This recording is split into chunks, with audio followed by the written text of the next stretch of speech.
सर्व श्रोत्यांना आदरपूर्वक नमस्कार. कालच्या भागात आपण पाहिले की उदास असलेल्या व्यासांना नारदांनी कृष्ण कीर्तन व कृष्ण कथा रचण्यासाठी भाग पाडले. कारण कलियुगातील माणसांचा उद्धार कोणत्याही साधनाने होऊ शकत नाही, फक्त कृष्ण कथेने व कृष्ण कीर्तनानेच होऊ शकतो. त्यासाठी स्वतःच्या जीवनचरित्राचा परिचय नारद व्यासांना करून देऊ लागले. व्यासांना विश्वास वाटावा म्हणून नारदांनी स्वतःचेच उदाहरण दिले. त्यांनी आपल्या पूर्वजन्माची कथा ऐकवली. त्यामध्ये कथा श्रवण व सत्संगाचे फळ काय असते हे त्यांचा दाखवणे हा उद्देश होता. पुराण ऐकल्याने व सत्संगाने जीवन शुद्ध होते. नारद व्यासांना सांगू लागले की मी एक दासपुत्र होतो.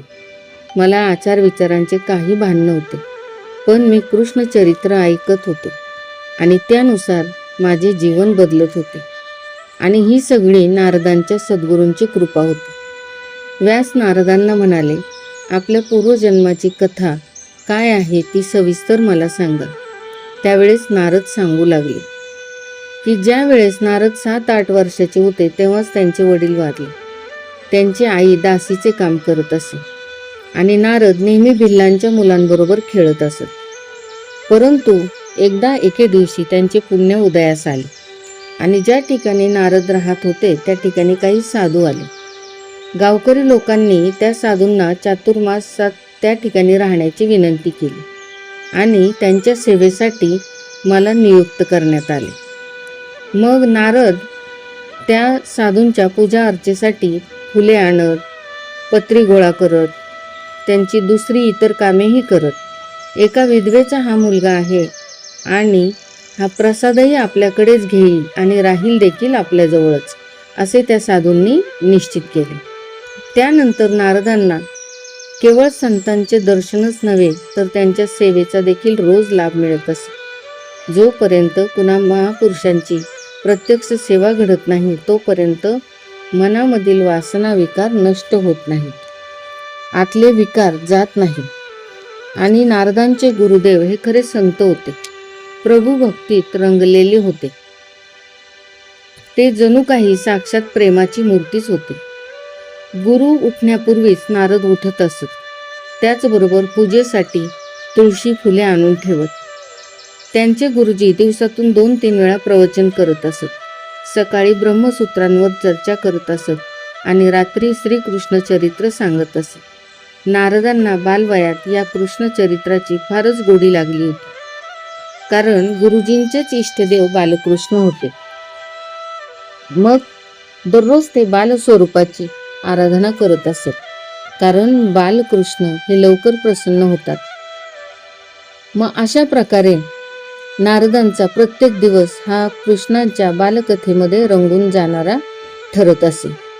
एके दिवशी नारद पुराणाला गेले. त्यावेळेस नारदांचे गुरु कृष्ण चरित्र सांगत होते. त्या ठिकाणी त्या कथेमध्ये कृष्णलीला नारदांनी ऐकली. कन्हैयाला लहान लहान मुले फार आवडत असत.